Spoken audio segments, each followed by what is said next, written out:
എല്ലാവർക്കും സ്മാർട്ട് ഫണ്ട്സിലേക്ക് സ്വാഗതം.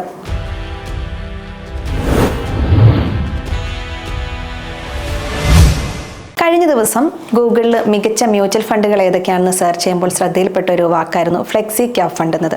എന്താണ് ഫ്ലെക്സി ക്യാപ് ഫണ്ട് എന്ന് പറഞ്ഞാൽ? ആ പേരിൽ തന്നെ ഉണ്ട്. ഫ്ലെക്സിയാണ്, ഫ്ലെക്സിബിളായൊരു ഫണ്ടാണ്.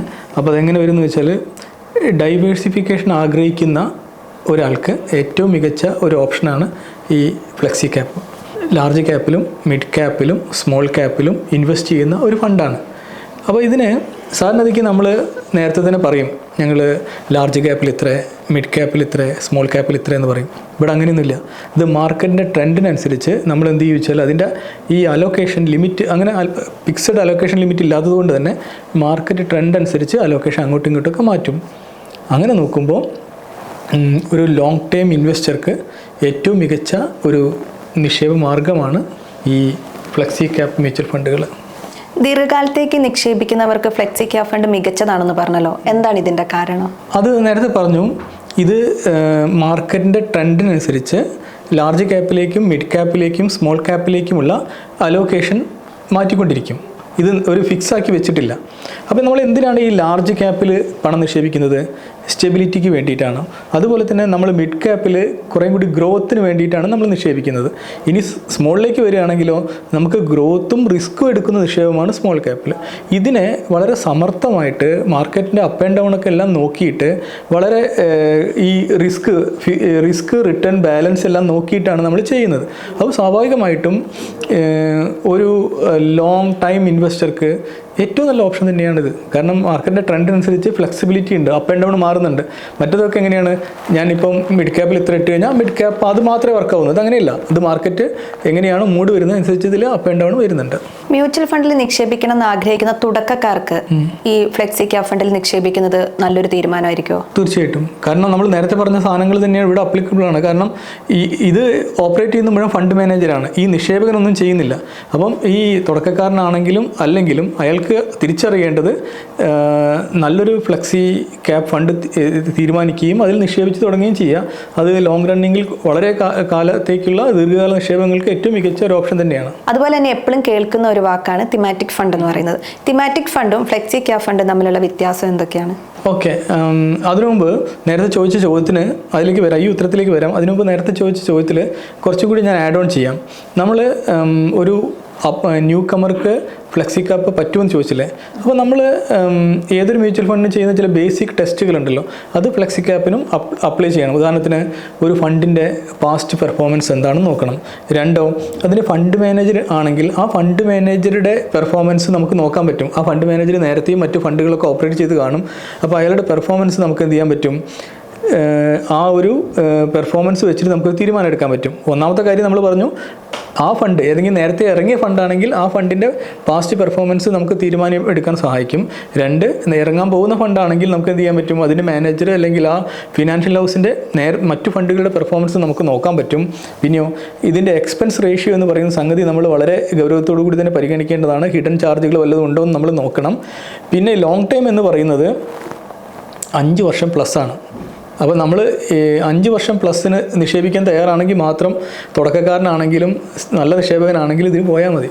കാരണം ഒരു ലോങ് ടൈം ഇൻവെസ്റ്റ്മെൻറ്റ് ടൂളാണിത്. അപ്പോൾ നമ്മൾ ലോങ് ടൈം ഇൻവെസ്റ്റ്മെൻറ്റിന് വേണ്ടി ശ്രമിക്കുമ്പോൾ മാത്രം ഇത്തരം ഫണ്ട് എടുക്കുന്നതാണ് നല്ലത്.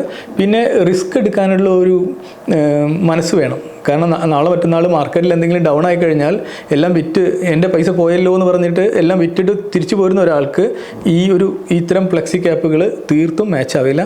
ഇനി നമ്മൾ ഫ്ലെക്സി ക്യാപ്പ് എന്താണെന്ന് നമ്മൾ പറഞ്ഞു. ഇനി തിമാറ്റിക് ഫണ്ട് എന്താണെന്ന് പറയാം. തിമാറ്റിക് ഫണ്ട് എന്ന് പറഞ്ഞു കഴിഞ്ഞാൽ നമ്മൾ പലപ്പോഴും ഒരു കൺസെപ്റ്റിൽ നിക്ഷേപിക്കുകയാണ്, ഒരു തീമിൽ നിക്ഷേപിക്കുകയാണ്. അതാണ് തീമാറ്റിക് ഫണ്ട്. ഉദാഹരണം പറയുകയാണ്, ഞാനൊരു തീം എടുക്കുകയാണ്, ഇൻഫ്രാസ്ട്രക്ചർ. അപ്പോൾ എൻ്റെ ഫണ്ടിൻ്റെ പേര് സപ്പോസ് ഇൻഫ്രാസ്ട്രക്ചർ ഫണ്ട് എന്നാണ് കരുതിക്കും. അപ്പോൾ ഇൻഫ്രാസ്ട്രക്ചറുമായിട്ട് ബന്ധപ്പെട്ട എല്ലാത്തിലും നിക്ഷേപിക്കും. അതെന്തൊക്കെയായിരിക്കും? അത് കൺസ്ട്രക്ഷൻ കമ്പനികളായിരിക്കാം, സിമൻറ്റ് കമ്പനികളായിരിക്കാം, പവർ കമ്പനികളായിരിക്കാം, റിന്യൂവബിൾ എനർജി കമ്പനികളായിരിക്കാം, അതുപോലെ തന്നെ നമ്മുടെ ടെലികമ്മ്യൂണിക്കേഷനുമായി ബന്ധപ്പെട്ട മൊബൈൽ ഇൻഫ്രാസ്ട്രക്ചറുകളുണ്ട്, അതായിരിക്കാം.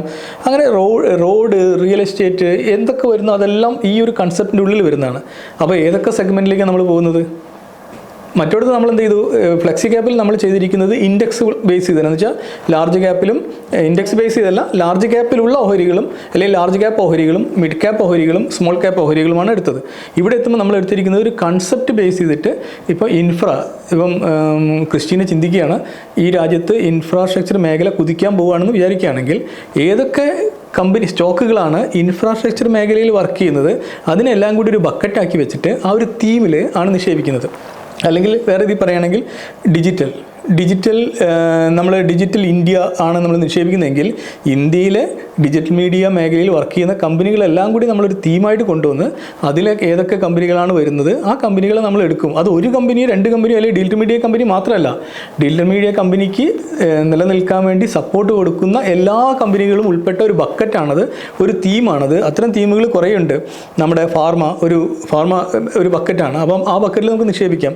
അപ്പം ഫാർമ മാത്രം തന്നെ മരുന്ന് കമ്പനികൾ മാത്രമല്ല, ഈ മരുന്ന് കമ്പനികൾക്ക് മറ്റു രീതിയിൽ ലോജിസ്റ്റിക്സ് വരാം. കാരണം മരുന്ന് കമ്പനികൾക്ക് സാധനം സപ്ലൈ ചെയ്യണ്ടേ. അതുപോലെ മറ്റു പല കമ്പനികളുണ്ട് ഇതുമായി സമാനമായിട്ട് ഒട്ടി നിൽക്കുന്ന ബിസിനസ് ചെയ്യുന്ന. അതെല്ലാം കൂടി ചേർത്തൊരു ബക്കറ്റ് ആക്കിയിട്ടാണ് നമ്മുടെ ഒരു തീമാറ്റിക് ആയിട്ടാണ് നമ്മൾ നിക്ഷേപിക്കുന്നത്.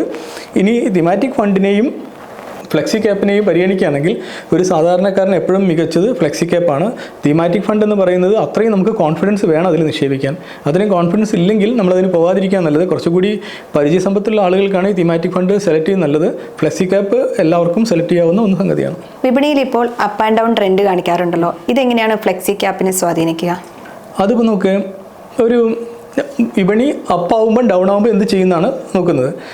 ബുൾ മാർക്കറ്റ് ആണെങ്കിൽ അല്ലെങ്കിൽ നല്ലപോലെ ട്രെൻഡിങ് ആയിട്ട് മാർക്കറ്റ് പോവുകയാണെങ്കിൽ നമ്മൾ എന്ത് ചോദിച്ചാൽ നമ്മുടെ സ്മോൾ ക്യാപ്പിലേക്കും മിഡ് ക്യാപ്പിലേക്കുള്ള അനുപാതം കൂട്ടും. അവിടെ നമ്മൾ എന്ത് ചെയ്യുക, കൂടുതൽ പ്രോഫിറ്റിന് വേണ്ടിയിട്ടാണ് ശ്രമിക്കുന്നത്.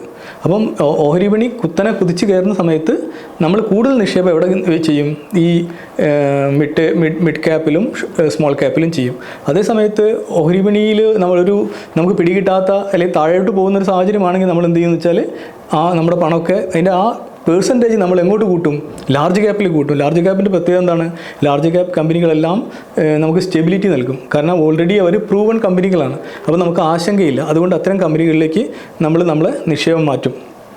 ഈ ഒരു സമയത്തും ഏതൊരു നിക്ഷേപത്തിനുള്ള മാർക്കറ്റ് റിസ്ക് ഇവിടെയുണ്ട്. നമ്മൾ എന്തൊക്കെ അങ്ങോട്ടും ഇങ്ങോട്ടും മാറ്റുക, സ്വിച്ച് ചെയ്യുക എന്നൊക്കെ പറയുകയാണെങ്കിൽ പോലും ഓഹരി വിപണിയുടെ അപ്പ് ആൻഡ് ഡൗണിൻ്റെ എല്ലാ റിസ്ക്കും എന്തുണ്ട് ഈ ഫണ്ടിലുമുണ്ട്. അപ്പോൾ മാനേജറുടെ തീരുമാനം എപ്പോഴും ക്രൂഷ്യലാണ്.